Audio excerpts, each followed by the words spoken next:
Well, the pressure of the pandemic has given rise to all kinds of emotional stress, and that includes a spike in eating disorders. NBC4's Angie Crouch spoke with one woman whose anorexia got progressively worse during lockdown. I saw myself slipping, and I wanted to get help. So I started calling treatment centers. 43-year-old RACHAEL FARROKH from Orange County has been struggling with an eating disorder for 17 years.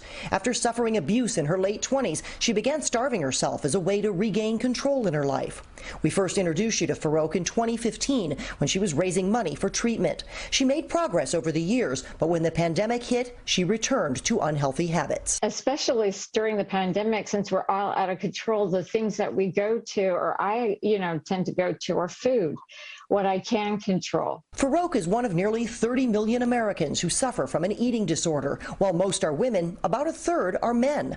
The National Eating Disorders Association says during the pandemic, they've seen a 41% increase in calls to their helpline from people who are either starving themselves or binge eating and purging stockpiled food.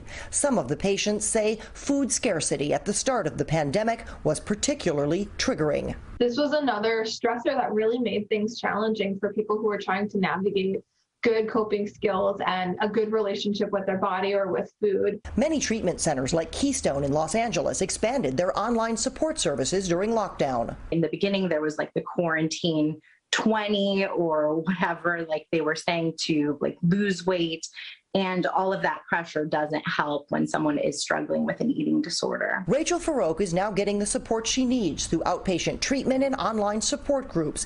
Experts say if you or someone you know has developed an unhealthy relationship to food, you can call the National Eating Disorders Helpline at 1-800-931-2237. It's not something you should ride solo on. It's something that you need support. You need that community for. Angie Crouch, NBC4 News.